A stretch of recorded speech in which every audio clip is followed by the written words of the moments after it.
Radio DJing has changed tremendously through the years. So what better way to find out how radio has changed than through the experiences of two professional on-air personalities?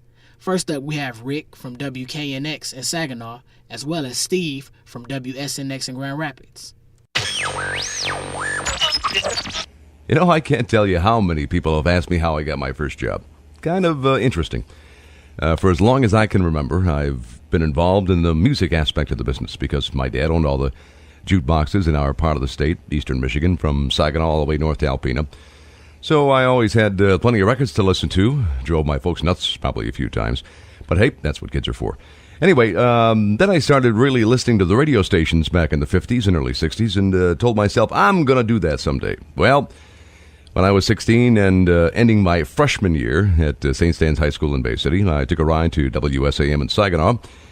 There I met a program director named Dave Hollis. He said I needed to make an audition tape, and I didn't have a clue as to what the heck he was talking about. There was an ad in the newspaper for somebody to run an automation system at this tiny little radio station in Ludington. So that's how I got my first job in radio. And it was not on the air, and I wasn't interested in that. I was a strange little nervous man that didn't like to read out loud in class, and I was extremely shy. And then the dude didn't show up for his shift like a week later, and I went on the air and loved it. And that was 20-some-odd years ago. He said I needed a third-class license in order to go on the air. But eventually he helped me out getting the study guides for the FCC test. At the time in the 60s, everybody on the air had to have at least a third-class license. Anyway, I got started imitating guys on the radio, listening to different stations, listen to how some of the guys would present their delivery on the air. Now, to make a long story short, I got my license. Anyway, we were playing what we called Top 40 at the time, the current stuff you hear on oldie stations right now. I came up with my own personality, and the very first song I played on the air, by the way, was Strawberry Fields Forever by the Beatles. Strawberry Fields Forever. Professionally, things have changed markedly, and not just with equipment. I think that the older I've gotten and the more that I learn about radio, the more scientific it is. And when you listen to us on the radio, it's easy to think that we just come in and wing it, and play around. But we think everything that happens on the air has to happen to appeal to a certain demographic. So every topic that we make, every song that we play, every commercial that we play, everything that's audio has to turn that group on. There was a lot different. First of all, there were fewer stations, a lot fewer music choices from those stations. So you either had Top 40 or Middle of the Road, which is kind of like the Sinatra Perry Como type. The Top 40 stations did high school dances. We brought in a lot of local bands, people like Bob Seger, Terry Knight and the Pack, The Rationals, Question Mark and the Mysterians, people like that. And when I first started in radio, I had no concept about what that was all about. I thought you just went in there and played, and you be your personality, and people will love you, and you go from there. Announcers have really changed. Back then, each guy on the air had their own personality. That's the biggest change. You don't have that closeness in radio like you used to anymore. But every radio station that's successful remembers the focus, and whatever that demographic is the thing that you have to appeal to. The other thing that's really different is the state of the business. This is the era of big companies, and people stick with companies a lot more, and big companies buy up a lot of radio stations in a market. There's not as many people working. You sort of have to wear more hats these days. People have to do more things. You have to do commercials, and you have to program the music, and you have to do an air shift, so there's a lot more work going on and a lot less jobs.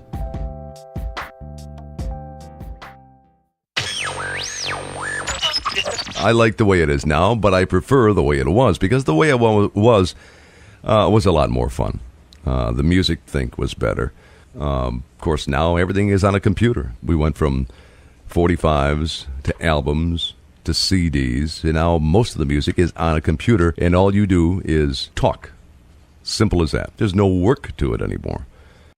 And throughout the years, even though technically the equipment is supposed to be getting easier, the ability of a catastrophic failure increases. So even though the radio station is running itself in the background right now, we're on the air now, but look at all the commercials are playing, and it's all on the hard drive, songs, everything. But if that goes to the crazy blue screen of death, we're screwed. You know what I mean? Then we got to go tearing around looking for CDs and all that stuff.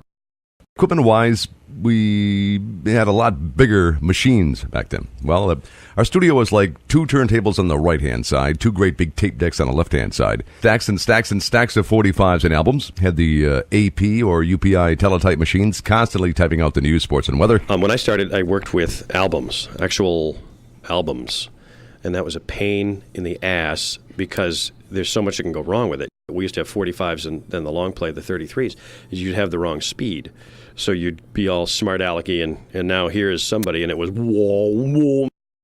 Everything that we do here, we record, and we can go back and play with later. If somebody's on their way to work and they don't have time to wait through a commercial break, I can record that phone call, and you won't know the difference if it's live or not. And it's cool because you can recycle that and use it at a later date. So equipment is completely different, wholeheartedly easier to learn. But as I mentioned, when it goes bad, it goes really bad. Studios back then were gigantic. I mean, you could land airplanes. You could have 30 people standing in the studio. Now it's like you're sitting in a closet with a computer and a keypad and maybe one mini disc player and maybe one CD machine just in case something screws up. Radio is a business where there is tremendous turnover. The mantra of morning radio is you're only as good as your last show. The biggest thing that we face is getting fired if our ratings suck. It's harder for you to get a job somewhere else if you get fired for good reason, meaning if your ratings blow, why does anybody else want to? So that's the monkey on our shoulder. We think about appealing to the demographic, doing a good job. It's nice to keep your boss happy, but the boss in our business is the rating system. And regardless of whatever reason, if they start to go down, we get nervous. So that's our biggest challenge on a daily basis. Outside of that, keeping things fresh, coming up with new topic ideas, new elements for the show is not necessarily that easy a thing to do on a daily basis. And some of the hardest things that I've had to deal with in my career have been those moments when I've been fired. That's happened a couple times. And that makes you stop and regroup and rethink, and either you get out of the business or you use that as a learning experience and go on. As I mentioned, I've had fun. And believe me, whether it's radio, whether it's TV, whether it's teaching, anything, if you don't like your job, please get out and do something else. Let somebody else do it, okay? This has been a lot of fun. I really appreciated it. And if you're ever on my side of the state, tune into AM 1250. Thanks, guys. See ya. I think that at each stage of the game, for me professionally in the past 20-some-odd years, there have been easier and harder times. I don't particularly like one stage better than another. I'm as happy now as I ever have been in my life. It's a perfect fix, It's a great staff. When I first started out, they were weird, harder working times. I didn't make any money, but I was happy then because I was doing what I wanted to do, So I continue to muddle on in this silly business, and eventually someday I'll grow up and get a real job. Strawberry fields forever. Strawberry fields forever.